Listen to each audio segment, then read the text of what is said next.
मी कोठेकर योगिता आज सादर करते आहे इयत्ता दुसरी विषय मराठीमधील पान नंबर 8 व 9 आमचे घर।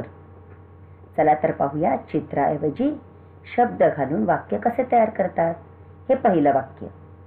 आता ह्या वाक्यामध्ये चित्र घराचे आहे, तिथे शब्द वापरूया। हे आमचे घर। घरात आई बाबा, दादा, आजी आजोबा आणि मी राहते। दुसऱ्या वाक्यामध्ये काय दिसतंय? कॉम्प्युटर, संगणक। मग तिथे तो शब्द वापरायचा। म्हणजे वाक्य कसं होईल? आई घरी संगणकावर काम करते। तिसऱ्या वाक्यात काय दिसतंय? दोन चित्र, सायकल आणि औषध। मग तिथे शब्द वापरूया। मी सायकल चालवते, आजोबांसाठी औषध आणते। बघा बरं मुलांनो, किती सोपं आहे। आता चौथं वाक्य। झेंडू आणि तोरण। हे झेंडूचे फूल आहे। बाबा सणा दिवशी झेंडूचे तोरण दारावर लावतात। पाचव्या वाक्यात काय दिसतंय? दरवाजाचे चित्र। बरोबर। वाक्य कसं होईल?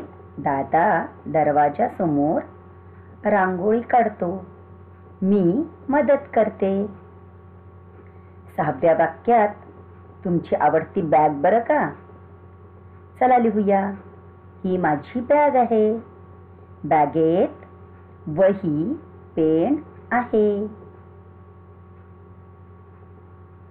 पुढच्या वाक्यामध्ये ताटं दिसत आहेत आणि जेवायला बसले आहेत। तिथे क्रिया लिहायची आहे। हां, कसं लिहायचं?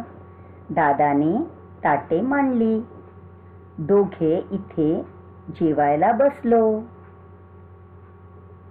पुढचं वाक्य, दोन चित्र दिसत आहेत बघा, ढग आणि मोर। बरोबर की नाही? आता शब्द वापरू। दादाने पाहिले, आकाशात ढग आले, टेकडीवर मोर थुई थुई नाचू लागला। पुढच्या वाक्यात पण दोन चित्र आहेत बरं का, ऊस आणि फणस। चला शब्द लिहूया। ऊसापासून साखर तयार होते। ज्ञानेश मामाला साखरेसारखा गोड फणस आवडतो।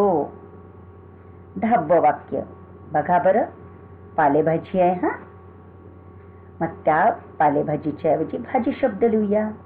आई भाकरी करते, शेजारची छाया भाजी निवडायला मदत करते।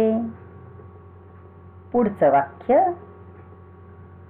11वं बघा बरं, तुमची आवडती चित्र पणती आणि होडी। चला शब्द लिहूया। शेजारची समीक्षा मातीची पणती तयार करते, अनिता कागदाची होडी तयार करते। आता शेवटचं वाक्य बरं का मुलांनो? बघा 12वं वाक्य, पक्षी दिसत आहे चित्रात। चला तर तो शब्द आपण चित्राऐवजी लिहूया। सायंकाळी आकाशात पक्षी उडतात, मी आणि दादा पाहत राहतो। अशीच वाक्य तुम्ही पण तयार करायची आणि त्याचा सराव करायचा मुलांनो। धन्यवाद।